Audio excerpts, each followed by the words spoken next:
So Kestrel is the CEO of Elemental Projects, specialising in helping organisations build their knowledge, skills and capability in project management, and is also an adjunct lecturer in the Master of Project Management program at the University of Sydney.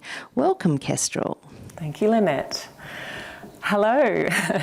What an unusual time to be gathering to deliver at a conference. It's a wonderful format, well done for the contingency planning. It's project management professionals, we respect it.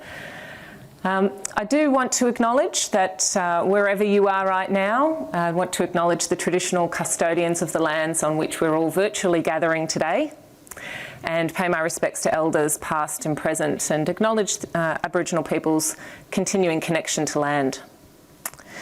I'm here to talk about large-scale, face-to-face gatherings with a huge amount of humour built into it, which is suddenly strange in the context of the coronavirus. But I do want to remind people that this coronavirus craziness is going to end, and we will go back to face-to-face gatherings. But I also want to mention that simulations are a way of teaching, and as you're listening to the things that I'm about to share with you, we have experimented a lot with virtual simulations as well. So I'd encourage you to start thinking about how you can use some of the tips I'm about to present to make your digital gatherings a lot more interactive. It's all about engagement, and it's all about having people enjoy the experience of learning by taking them out of their day-to-day environment into a new one. So today we're talking about enabling agile leadership using large-scale gamified sims. I want to open with this quote from Carl Kapp, who's written a very good book on gamification. On its surface, gamification seems fake, artificial, or like a shortcut. It's not. Under the surface is the idea of engagement, story, autonomy, and meaning. And this is what we really need to get deep learning and understanding professional development out of our learners. To give you an insight into what it actually looks like, I'm going to show you a short video, and then we'll unpack what goes into creating an event like this.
Now I know what you're thinking, where was the hand sanitizer?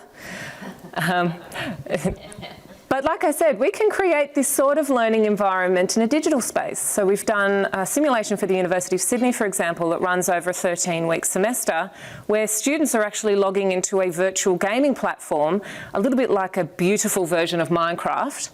And they're workshopping in there on the technical work, which is mining and constructing things, but they're project managing it as well, using communication platforms like Zoom and project management tools that we're teaching them to organise themselves and, you know, communicate with each other inside the game. So I think we do need to be really creative right now and look at how we can push our face-to-face events into that digital space. I don't think there's any reason why the principles I'm going to share with you today can't be applied wholly in an online game or face-to-face training event style delivery, where you're using Zoom to facilitate around a PowerPoint pack, for example. Okay, what I'd like to do is take you behind the curtain now. I want to share with you why we use gamified simulations at Elemental Projects and how we create them. There are a number of reasons why we use simulations. I've been using simulations for about 12 years in training. I actually first came upon them in defence, working with a client that had a simulation built into their in-house 4-day training program for project management. So I could immediately see that it gave people a chance to play with the tools, to be immersed in another world and see how the balancing act between time, cost and quality, for example, what that actually felt like. And the fact that it feels like something is important. You're trying to get people to feel a thing so that they understand it at an intellectual level and can apply it in the workplace at a behavioural level. The problem that I had with the simulation that I was using in the defence context was that it was not gamified. It was simulating an office environment, and the participants that had the mouse, was a computer-based simulation, those that had the mouse were engaged and feeling competitive and wanted to win, but those who didn't have the mouse would immediately go to their phones. Or they would start to game the system and try to second-guess the algorithm that was determining who would win the simulated project. So as we started to use gamified simulations in our learning, we've gone more and more into the abstract world. And I'll talk a little bit about why we use absurd environments like the French Revolution, which you just saw in Le Brouhaha. But it's another extension of that simulation, which we already should be experiencing in a lot of the technical training that we might be doing.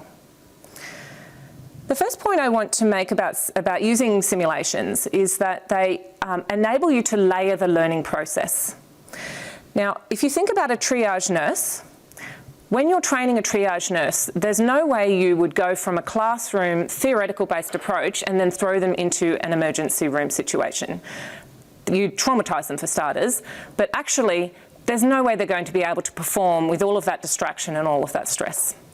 So the way they teach triage nurses is that they get the nurse to learn how to suture a wound on just a piece of cloth. Then they'll put the cloth on a mannequin's arm, a fake arm, and they'll suture the wound again. And then they put the arm next to a mannequin on a gurney and they'll suture the wound there. Then they replace the mannequin with a real person, the fake arm, and they practice there. Then the person on the gurney is acting upset, and there's lights and sound and effects and fake blood, and the nurse is suturing the wound again. By the time they're doing it like that, they've done it so many times in an increasingly challenging and realistic environment that the next step is when they're in the actual emergency room and it feels natural and they've got a lot of experience doing it. Now that sounds, it just makes so much sense. It sounds a very sensible approach for training triage nurses. So my thinking was, why then do we take our project managers, teach them something in a training room, and then throw them into a live project and expect them to be successful? And actually, most of the time they're not. Their projects hit hurdles, they have issues they can't deal with, there's an enormous amount of psychological pressure on them. So simulations enable us to gradually layer that learning process, where they'll do theory, they'll do an activity, we'll put them into a simulation that simulates a real project, and then they can go into the workplace and do it again. And to my cases in Italy. But we actually don't just use simulations, we use gamified simulations. And the point about a gamified simulation is that it takes the learner into an absurd world that doesn't resemble their workplace. So they no longer have all of those anxieties and hang-ups about what if I'm revealed to be not good at something in my job? Or what if I stuff this up and people think I can't be trusted with that sort of work in the workplace? It also lets us highlight, for us project management trainers, highlight the project management aspects of the simulation or whatever we're teaching. So once you replace their technical work with the world of Mad Men or the Game of Thrones or French Revolution, you have all of that project management process and tools start to be highlighted by contrast with that absurd world. So it's a useful teaching tool, but it provides, the most important reason is it provides that psychological safety that people need to try something new, to get out of their comfort zone and have a go at doing something a different way, thinking about things in a different way, or just being conscious of the emotional state they're in when they try this new thing. I'll come back to why I've got a picture of a toboggan on there in a moment. And not only do we use simulations, but gamified simulations, but we actually used team-based gamified simulations. Once we force people into an environment where they're surrounded by other human beings, and the way that the simulation unfolds depends on how they actually interact with other people in the real world, you have people stopping gaming a computer-based simulation. They are engaged because they're having to actually negotiate with real people who've got a vested interest in getting their own way.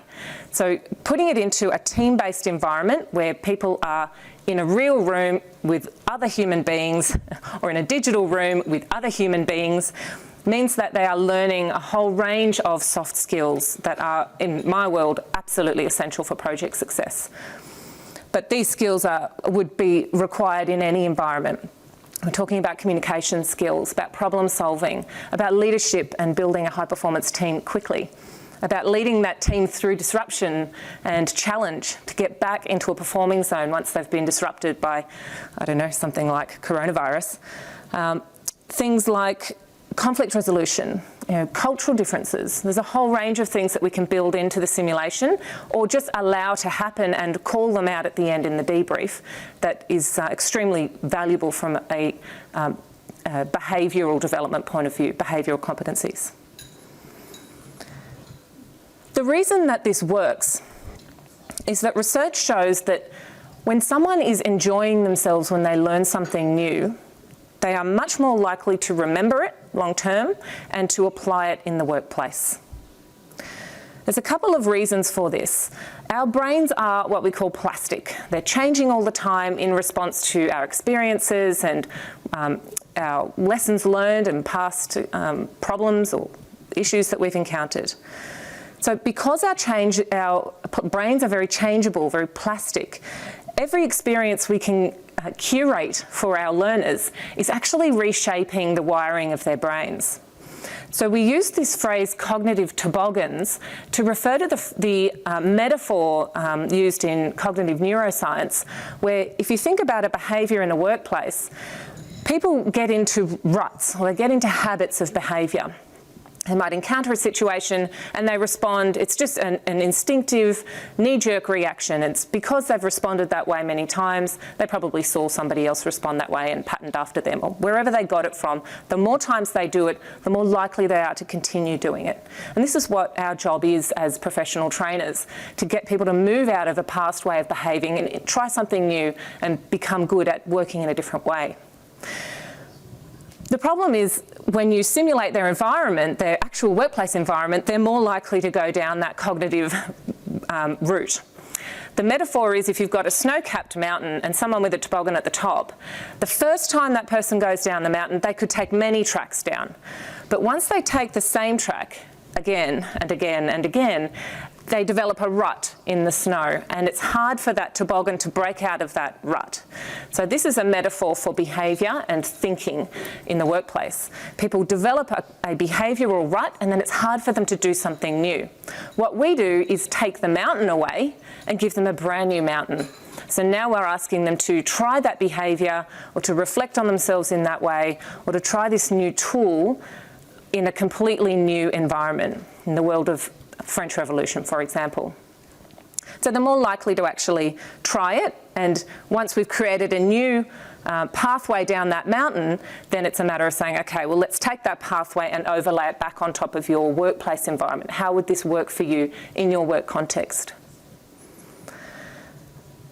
The other thing that's happening when people are having fun is that their brains are full of fantastic chemicals like dopamine and serotonin, oxytocin. These chemicals are released when people enjoy themselves, when they're bonding with other people, when they're laughing, when they're having fun.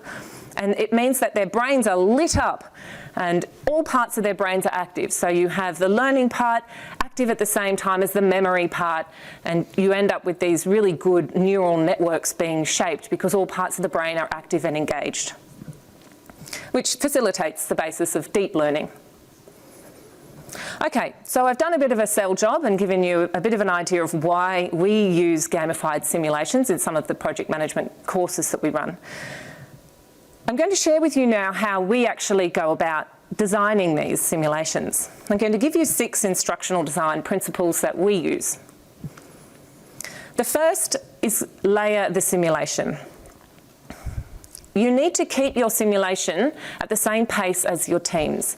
If you've come across Tuckman's model of forming, storming, norming, performing, this happens in the training room all the time.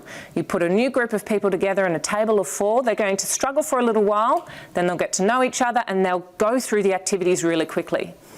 So you need to start slow and then keep pace with them as they get better and better and tighter as a team at solving problems.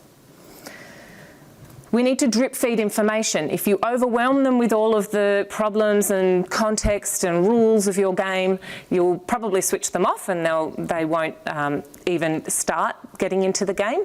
But if you start with something easy that they can do really simply, and then add a bit more information, a bit more context, a bit more challenge, a bit more rules as you go down the track, then they're more likely to be seeking that stuff rather than say, I checked out 5 minutes ago at the 15th rule that you gave me.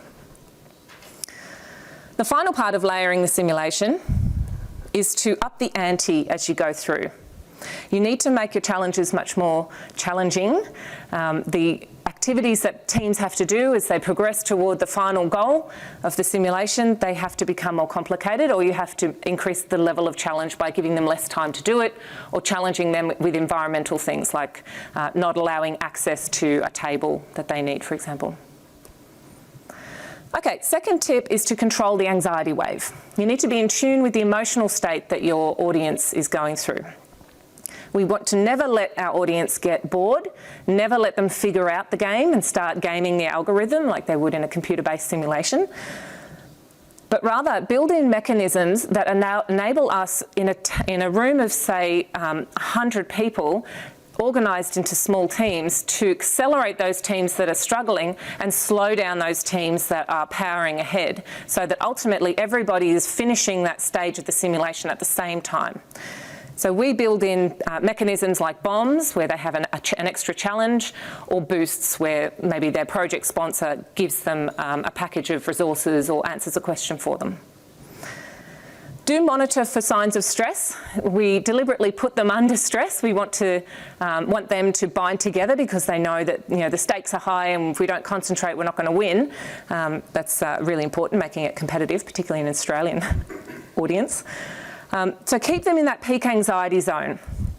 You want to make sure that they are under enough pressure that they feel the pinch and that they have to pull together as a team, but not so much pressure that they start to feel overwhelmed and want to leave. Tip 3 is to allow for mistakes and actually set up traps for people. You want people making mistakes in your simulation. Mistakes are funny, and it's funny when people fail. It's funny when they have a setback, and they laugh amongst themselves about it and they call it out at the end. This develops a culture of innovation, because you can't innovate as a business unless you're making mistakes and your people are comfortable to make mistakes, learn from it, do some really honest, authentic reflection on their role in that mistake or what they could have done differently, and then actually try again in a different way. So it creates that culture of innovation, it creates a precedent for failing, and if you've got your senior stakeholders, your business stakeholders in the simulation as well, they can actually endorse that having another go or having a retrospective to unpack why that issue happened, or how is that like our workplace where we do that all the time and it leads to unhappy clients.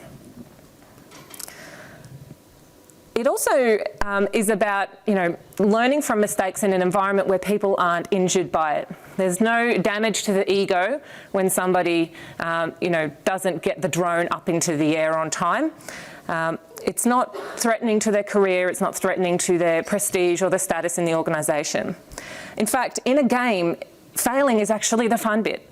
If you've ever played a video game and it's that moment where you're killed by the big baddie at the end and it's da-bow, you've died, want to play again, that's the moment where people go, yes, I do want to play again, and in they go again, I'm going to get that guy this time.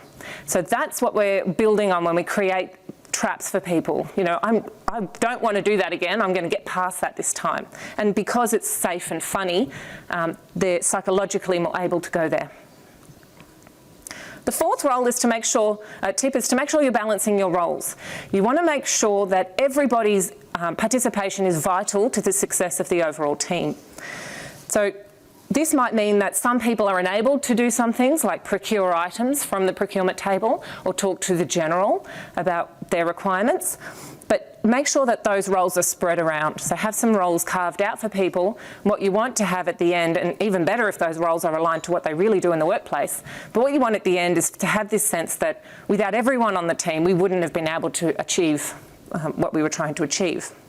So it supports collaboration rather than intra-team competition, particularly in our world, in project management, project and program management. There are examples of project teams in an organisation plundering the resources of another team in order to make themselves on time and on budget and the shining star of the business. But at the end of the day, that business takes a hit because the team you plundered the resources of is holding everybody back. So we want to develop this sense that all of our success is business success. It creates rapport between people. I couldn't have done it without you, couldn't have done it without you. And develops habits of sharing knowledge. We had a situation in the simulation we did a few years ago where there were war machines that they were all creating. We had catapults, trebuchets and hydropults, and we had one team buy all of the ropes for trebuchets even though they were making a catapult in order to sabotage the trebuchets on their own army to win the general's prize, even though they knew they were going into battle with another army in half an hour and they'd be short a series of trebuchets. So this was a really good example of calling out in the debrief at the end, what are those workplace behaviours that are a little bit like this? You're creating in this simulation a series of metaphors to call to when you're talking about workplace behaviour. The fifth tip is to be really specific about what you want people to do. So in the simulations, a big part of the gamified simulations we use is culture nudging. We're trying to encourage certain behaviours in the workplace and get rid of other behaviours. But you do need to be specific. So share information, stand and deliver, do what you say you're going to do, collaborate, share knowledge. These are the sorts of behaviours you need to be specific about. We award points, bonus points, and little trophies, and you can even just print out medals and cut them out and have generals giving them out where they see these behaviours being demonstrated. That goes into the point tally, and as I said, competition fuels it all. Or you yellow card them. So anyone who's not displaying the opposite of the signature behaviours you're trying to embed gets yellow carded and a point deduction. And finally, it needs to be relevant. They need to see how this supports them in their real job to do that better. So we, for example, will align the tools and the processes, the life cycle methodology with their actual workplace. This means that the metaphor is crystal clear for people, that as I move through a project life cycle, which is carved up into the same phases as the one that we've gone through in the simulation, these are the behaviours, these are the tools, this is the way that we collaborate. Okay, so that's the bulk of my presentation. I'd like to finish with 3 case studies which we've executed with Sydney Water as part of their Enable and Optimise program. Now, just for a little bit of context, we were working with the Delivery Management Group, which implements the Capital Works portfolio for Sydney Water. And it was a consortium involving a couple of Tier 1 contractors and Sydney Water. And this is happening in the context of a whole lot of infrastructure going into Sydney over the next 10 years and needing to level up the team, their capability, their behaviours and that culture. They were already on a change journey. We stepped in at the enable phase of that journey. So that meant upskilling and culture nudging. The 3 cohorts that we worked with involved a small cohort of senior leaders, then a larger cohort, about 50 people who were team leaders, and then a much larger cohort of about 200 people, 180 on the day, who were the doers of projects, the actual entire delivery management group. We followed the 70-20-10 framework, where we had some workplace coaching and collaboration, some exposure and social learning, and formal training at the top. So if you look at the 70-20-10, the way this played out in this change program, this professional learning program, was some staggered rollout taught by senior leaders and cascading down, formal training in a training room on technical skills. At the bottom of the pyramid, there was on-the-job coaching, one-on-one with workers. And then in the middle is this opportunity for kapow, some simulations to do some real culture nudging and social learning. We ran Game of Moans for the senior leaders with more of a political stakeholder complexity bent to it. Le Brouhaha, which was the video you saw earlier. We ran this for the team leaders, and then we did the battle for everybody. The battle replicated the life cycle of their project, where people were filling out these caricatures of internal documents like needs analysis and optioneering documents, project plans, status reports, as they moved through the life cycle of a project. In the second simulation, Le Brouhaha, we set this in the French Revolution, but we were rolling through 3 iterations. So this had more of an agile project management orientation. 3 iterations moving through a similar cycle to the Plan, Do, Check, Act cycle of continuous improvement, where, as you saw, they're trying to get the drone off the ground. They couldn't do it the first round. They did it better the second round. The third round, they nailed it. And the whole time, they're tracking resource utilisation. They've got schedules. They've got budgets. Stakeholders doing all sorts of things. So really replicating that agile delivery methodology from their workplace. And Game of Moans at the top tier for our senior leaders was more of political stakeholder management simulation, where they had to get the 5 great houses of this kingdom to be satisfied with the change implementation strategy around introducing fire-breathing dragons. We used agile Kanban boards to do that. We had the Plan, Do, Check, Act cycle represented there. We had multiple roles. They had to get information from formal channels like status reports, and informal channels. They had spies. So similar to how a business might operate. Some of the outcomes we saw from these simulations, I mean, from the participants, it's always great to know that they enjoyed the day. One guy said in the lift going down, I haven't had that much fun since kindergarten. You know, such a smart event.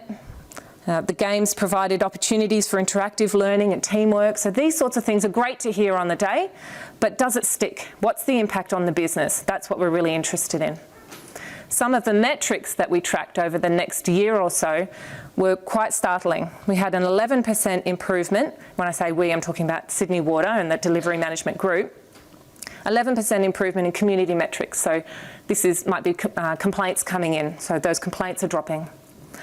12% improvement in safety, fewer safety incidents. 17% increase in efficiency. 30% more work now delivered by the same team working the same amount of time. So just that efficiency of working together. Some of the other ones that have stuck out in my mind, 97% of our participants strongly agreed when they were surveyed a year later that the simulations were engaging and will support them to do their job better. And 630% uptake of the methodology where they'd had very little uptake before. So people engaging with this new way of working as an indicator of success. We were recognised with the Delivery Management Group for this work. We won a number of awards for it. We won Process Innovation of the Year at the Australian Construction Awards. Now, this is not about the simulations. This is about their new way of working with that Plan, Do, Check, Act cycle and all the tools that supported that. The simulations were a way of teaching it and getting people to adopt it, that culture nudging. They won a gold medal, Best Use of Games and Simulations for Learning. So Elemental Projects was part of that award nomination from the Brandon Hall Excellence in Learning Awards. From a project management point of view, they were the winners of the Change Management Project of the Year for the Project Management Achievement Awards run by the Australian Institute of Project Management. And finally, this was a really exciting win for us, a finalist in the Innovation in Learning Award at the Thelpe Awards last year. So I hope that you've taken a lot of value out of this presentation. I hope that you will apply this in your face-to-face gatherings when we do those again. I think that you shouldn't be limited by that though. How much of this can we actually deploy into a digital environment to make our learning events much more engaging and enjoyable by our learners? Thank you. Thanks, Kestrel. Great presentation.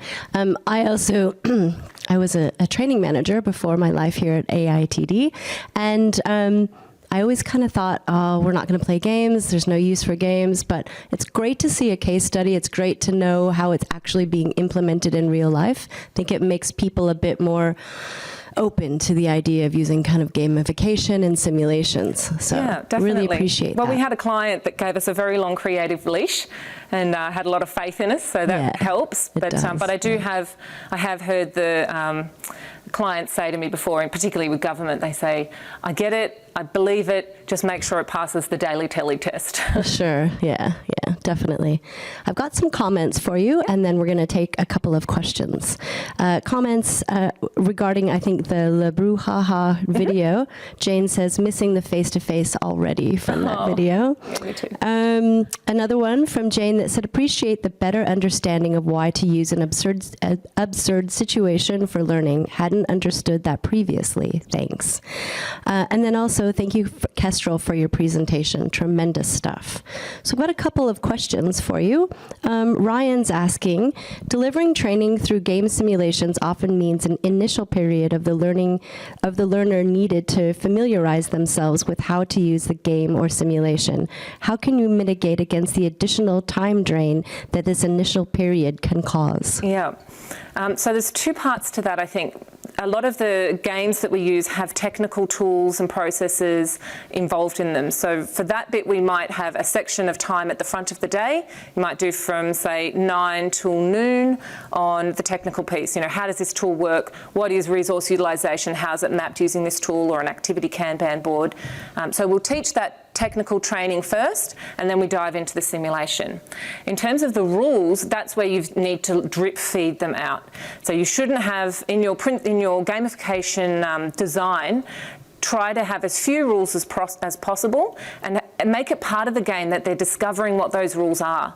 So for example, in Game of Moans, they actually have to go to an ambassador for one of the great houses. It might be the Lion House, for example, and they get a piece of information, a dossier from there that actually has embedded in it the rules of what to do next. So rather than say, you know, like a Monopoly chart, here are all the rules, let's play, the rules are actually baked into the sim as the narrative unfolds. Great, thanks for that. I've got another question from Michelle Ockers. Are there some people or personality types or working styles that find facilitated simulations really challenging and are not well suited to them? I always feel like a deer in the headlights in these experiences. Look, Possibly. We've always had a really great uptake of the simulation, and I think if you start out by acknowledging that they might feel a little uncomfortable, or that it will require them to step outside their comfort zone, that's an invitation for them to take a leap of faith with you. But also, when you're layering your simulation, I always start with something that is absolutely in their comfort zone. So you might get them to do just a simple team charter where they're identifying what strengths they're bringing to the team, and then that actually sort of gently brings them into the absurd world. So by the time they've got feather boas on and they're throwing catapults across to each other, they've had a gradual build up to that point. You can't ask somebody to be that vulnerable that quickly. So start with something they know, something they're really comfortable with, and then bring them through to that more fun aspect at the end. And actually the really crazy part of our sims, and if you go to our website, there are 3 videos, and there's one I'm thinking about is the battle. There's a moment in there where there's just, ammo flying everywhere, there's drones in the air, people are going crazy. That was actually only about 8 minutes of a 4-hour simulation. So that by the time you're building to that crazy crescendo, it can be quite small, but it's the thing that sticks in their mind as being incredibly fun. Great. We have time, I think, for one more question, and it's from Jane. What would be your suggestion for moving towards these ideas for gamification, particularly if you don't have a large team or a budget? Oh, look, we gamify everything. So I do, when I teach technical project management, it's not a simulation, it's formal training. That's what engaging training is. It's training that people think is fun, or, you might make it a bit competitive. So just start small, start with what can I do here that would be a bit interesting, or use a bit of metaphor in your activities. So instead of building a house, maybe you're planning an event at Luna Park or something like that. It's just got a little bit of something interesting in it for them. That's awesome. Thank you so much, Kestrel, and thanks for your presentation. It's very relevant these days. I think everybody kind of wants to get into that gamification space and make learning a bit more fun. So I think we've had enough of serious and scary. That's right. Thanks so much. Thank you.